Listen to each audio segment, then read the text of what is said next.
Story by Dinesh Kumar. गुस्से को नियंत्रित करने का एक सुंदर उदाहरण। एक वकील ने सुनाया हुआ एक हृदयस्पर्शी किस्सा।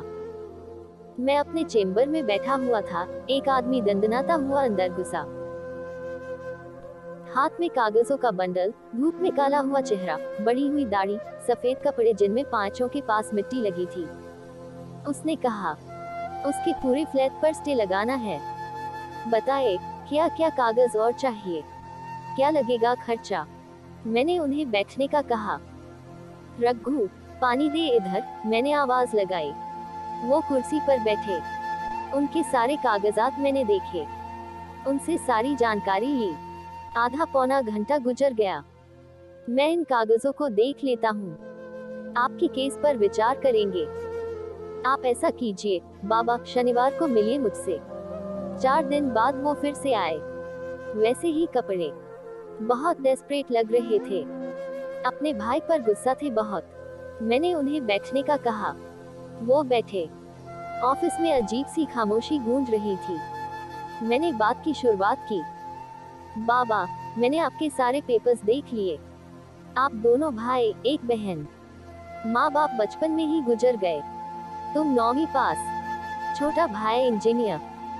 आपने कहा कि छोटे भाई की पढ़ाई के लिए आपने स्कूल छोड़ा, लोगों के खेतों में दिहाड़ी पर काम किया।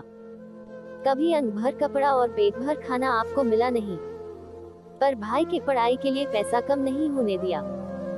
एक बार खेलते खेलते भाई पर किसी बैल ने सींग घुसा दिए। लहूलुहान हो गया आपका भाई।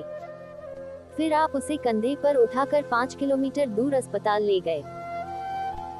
सही देखा जाए तो आपकी उम्र भी नहीं थी ये समझने की, पर भाई में जान बसी थी आपकी। माँ बाप के बाद में ही इनका माँ बाप, ये भावना थी आपके मन में। फिर आपका भाई इंजीनियरिंग में अच्छे कॉलेज में एडमिशन ले पाया। आपका दिल खुशी से भरा हुआ था। फिर आपने मरे दम तक मेहनत की। 80,000 की सालाना फीस भरने के लिए आपने रात दिन एक कर दिया।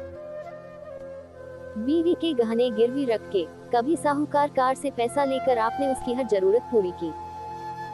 फिर अचानक उसे किडनी की तकलीफ शुरू हो गई।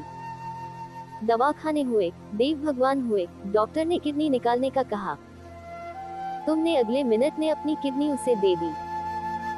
कहा कल तुझे अफसर बनना है, नौकरी करनी है, कहाँ घूमेगा बीमार शरीर लेके। मुझे गांव में ही रहना है, एक किडनी भी बस है मुझे। ये कहकर किडनी दे दी उसे।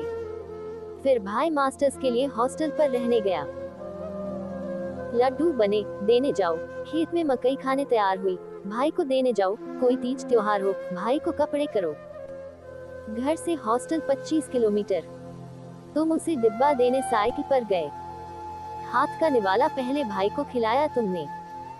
फिर वो मास्टर्स पास हुआ, तुमने गांव को खाना खिलाया। फिर उसने शादी कर ली, तुम सिर्फ समय पर वहां गए। उसी के कॉलेज की लड़की जो दिखने में एकदम सुंदर थी। भाई को नौकरी लगी, 3 साल पहले उसकी शादी हुई। अब तुम्हारा बोझ हल्का होने वाला था, पर किसी की नजर लग गई आपके इस प्यार को। शादी के बाद भाई ने आना बंद कर दिया। पूछा तो कहता है मैंने बीवी को वचन दिया है। घर पैसा देता नहीं, पूछा तो कहता है कर्जा सिर पे है। पिछले साल शहर में फ्लैट खरीदा, पैसे कहाँ से आए पूछा तो कहता है कर्ज लिया है। मैंने मना किया तो कहता है भाई, तुझे कुछ नहीं मालूम, तू मेरा गवार ही रह गया। अब तुम्हारा भाई चाहता है गांव की आधी खेती बेचकर उसे पैसा दे दे। इतना कह के मैं रुका। रघु ने लाई चाय की प्याली मैंने मुंह से लगाई। तुम चाहते हो भाई ने जो मांगा वो उसे ना देकर उसके ही फ्लैट पर स्टे लगाया जाए, क्या यही चाहते हो तुम? वो तुरंत बोला, हाँ। मैंने कहा, हम स्टे ले सकते हैं, भाई के प्रॉपर्टी में हिस्सा भी मांग सकते हैं, पर तुमने उसके लिए जो खून पसीना एक किया है वो नहीं मिलेगा। तुमने दी हुई किडनी वापस नहीं मिलेगी। तुमने उसके लिए जो जिंदगी खर्च की है वो भी वापस नहीं मिलेगी। मुझे लगता है इन सब चीजों के सामने उस फ्लैट की कीमत शून्य है। भाई की नीयत फिर गई, वो अपने रास्ते चला गया। अब तुम भी उसी कृतघ्न सड़क पर मत जाना। वो भिखारी निकला, तुम दिलदार थे। दिलदार ही रहो। तुम्हारा हाथ ऊपर था, ऊपर ही रखो। कोर्ट कचेरी करने की बजाय बच्चों को पढ़ाओ लिखाओ। पढ़ाई करके तुम्हारा भाई बिगड़ गया, इसका मतलब बच्चे भी ऐसा करेंगे ये तो नहीं होता। वो मेरे मुंह को ताकने लगा, उठ के खड़ा हुआ, सब कागजात उठाए और आंखें पोंछते हुए कहा, चलता हूँ वकील साहब। उसकी रुलाई फुट रही थी और वो मुझे वो दिख ना जाए ऐसी कोशिश कर रहा था। इस बात को अरसा गुजर गया। कल वो अचानक मेरे ऑफिस में आया। कलमों में सफेदी झांक रही थी उसके। साथ में एक नौजवान था, हाथ में थैली। मैंने कहा, बाबा बैठो। उसने कहा, बैठने नहीं आया वकील साहब, मिठाई खिलाने आया हूँ। ये मेरा बेटा बेंगलुरु रहता है, कल आया गांव। अब 3 मंजिला मकान बना लिया है वहाँ। थोड़ी थोड़ी करके 10-12 एकड़ खेती खरीद ली अब। मैं उसके चेहरे से टपकते हुए खुशी को महसूस कर रहा था। वकील साहब, आपने मुझे कहा, कोर्ट कचेरी के चक्कर में मत लगो। गांव में सब लोग मुझे भाई के खिलाफ उकसा रहे थे। मैंने उनकी नहीं, आपकी बात सुन ली।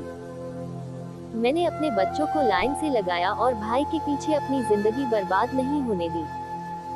कल भाई भी आकर पाँव छू के गया, माफ कर दे मुझे ऐसा कह गया।